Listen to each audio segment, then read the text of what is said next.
Breaking news 2024-25 শিক্ষাবর্ষের একাদশ শ্রেণীতে ভর্তির প্রথম পর্যায়ের ফলাফল প্রকাশ করা হয়েছে। কিভাবে মাত্র 1 মিনিটের মধ্যেই তুমি তোমার ফলাফল চেক করবে এই ভিডিওতে তোমাদেরকে দেখিয়ে দিব। তো চলো শুরু করা যাক। দেখতে পাচ্ছ এই শিক্ষার্থী গভর্নমেন্ট রাজেন্দ্র কলেজে নির্বাচিত হয়েছে।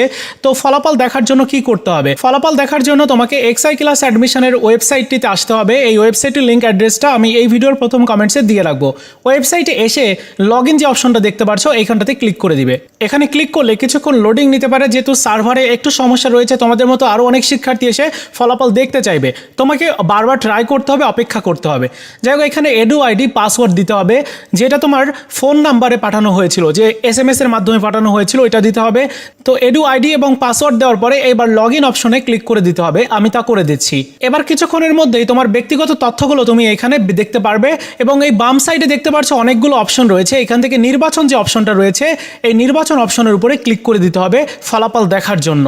তো আমি ক্লিক করে দিচ্ছি। নির্বাচন অপশনে ক্লিক করলে দেখতে পাচ্ছ যে এই শিক্ষার্থী প্রথম পর্যায়ে গভর্নমেন্ট রাজেন্দ্র কলেজে সুযোগ পেয়েছে।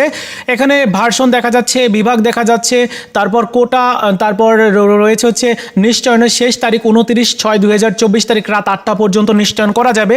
এবং আপনি কি পরবর্তী পর্যায়ের জন্য অন্য প্রতিষ্ঠানে অটো মাইগ্রেশন করতে চান? যদি করতে চান তাহলে হ্যাঁ দিতে হবে, আর যদি না করতে চান তাহলে এভাবে না দিয়ে দিতে হবে। ঠিক আছে, এরকম করতে হবে, মানে মাইগ্রেশন অন আর হচ্ছে অফ। তো আপনি যেটা করতে চান সেটি করতে পারবেন। ঠিক আছে, এরপর নিচের দিকে দেখতে পাচ্ছেন যে নির্বাচন নিশ্চিত করুন। এই নির্বাচন নিশ্চিত করুনের উপরে ক্লিক করে পরবর্তী স্টেপগুলোতে আপনাকে যেতে হবে। তো আমি সেই স্টেপগুলো নিয়ে পরবর্তীতে ভিডিও দিব, কিভাবে নিশ্চয়ন করতে হবে, কিভাবে নিশ্চয়নের টাকাটা দিতে হবে। সো এই ছিল আজকের মতো ভিডিও। এভাবে তুমি তোমার রেজাল্ট আগে চেক করে নাও। আপাতত এখন সার্ভারে সমস্যা রয়েছে, নিশ্চয়নটা আগেই করার দরকার নেই। আপাতত তুমি রেজাল্টটা চেক করে দেখো, তোমার যে কলেজে সুযোগ হয়েছে নিশ্চয়ন একটা নির্দিষ্ট সময়ের মধ্যে, মানে 29 তারিখের মধ্যে করতে হবে।